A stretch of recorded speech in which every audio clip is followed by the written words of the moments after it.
Hey everybody, welcome back. Rachel Varga here, advanced aesthetic nurse, helping thousands of clients from all over the world since 2011 achieve beautiful, happy, healthy, and glowing looking skin.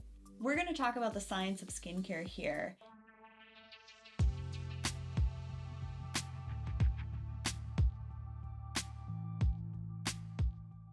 In this episode, we are going to cover what is the best exfoliant, what's the best scrub, what's the best chemical exfoliant, what's the best at-home exfoliant, what's the best exfoliation type treatment that you can do at home. My favorite type of at-home exfoliation is actually in my daily cleanser. With a really good high quality cleanser, you should always be getting a little bit of glycolic acid in there to help to chemically exfoliate the skin, get rid of dirt, oil, debris, pollution, and bacteria that can cause congestion, leading to breakouts and even rosacea and skin sensitivities. This gives a little bit of gentle resurfacing every single day. And yes, you should be cleansing your skin morning and night. And I do recommend a double or even a triple cleanse at night before going to bed, and then like a single cleanse in the morning. I have another video on cleansers, so go ahead and check that out. On top of your daily cleansing, I do recommend doing an at-home scrub. The type of scrubs that I like to recommend are mechanical scrubs. And mechanical and chemical are two different types of exfoliation. The cleanser that I talked about with glycolic acid is a chemical exfoliant, and no, chemical is not a bad word. Water is actually a chemical, speaking in chemistry terms, because it's science. Everything related to being beautiful and having good skin, it's all science. Your makeup is science, for crying out loud. Like, everything is science. It's awesome. So you have your chemical exfoliant in your cleanser, and then I like to recommend a mechanical exfoliant in like a scrub form that you can do about 3 to 6 times a week. I like to do it before I film so that my skin is looking extra smooth, or you can even do it before going to bed. What it does is it gets rid of the dead skin cells. When you look at the skin up close, the skin actually looks like layered up cornflakes.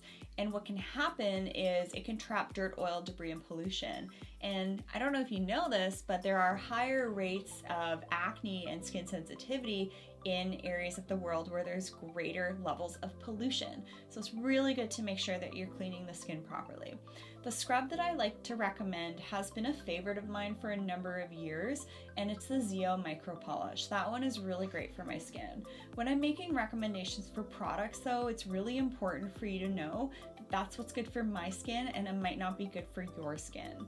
And my product favorites change all the time, from season to season or year to year, depending on what my skin needs, and so should yours.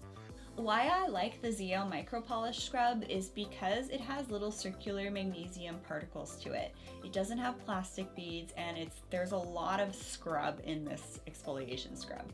What I mean by that is some exfoliants or scrubs can be more of like a cream based with a little bit of grit to it. You probably know what I'm getting at. And what I don't like to recommend are scrubs like sugar or salt scrubs on the skin, because when you look at a sugar or a salt piece up close, it looks very crystalline in nature with jagged edges, which can actually cause micro tears in the skin. So the type of scrubs I like to recommend are circular in nature, so it's more like buffing the skin as opposed to kind of dragging sharp edges on it.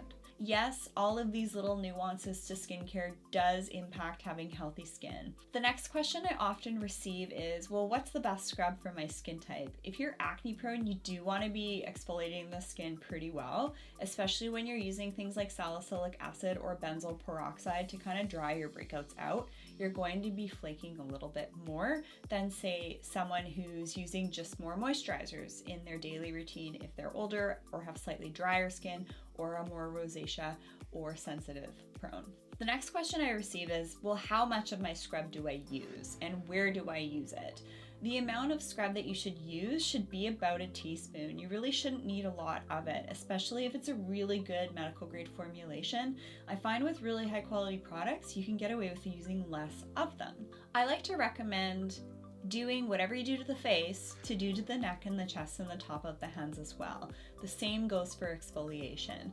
The best place in regards to over the sink or in the shower or the bath to do a scrub is actually going to be in the shower and the bath, so that you can rinse off the product completely and you don't get any grit or particles in your eyes, which can cause things like corneal abrasions, which is not good. The cost for a really good at-home exfoliation product can vary widely, from about $60 to about $120. It depends on the brand, it depends on the formulation. They're usually under about $100.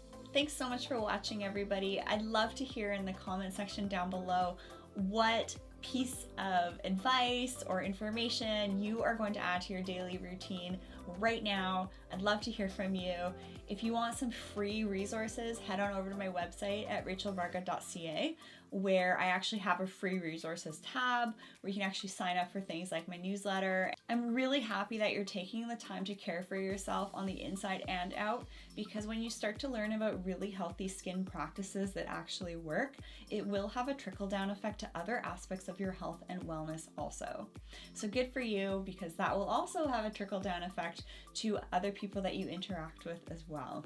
I look forward to seeing you guys again. See you in the next episode.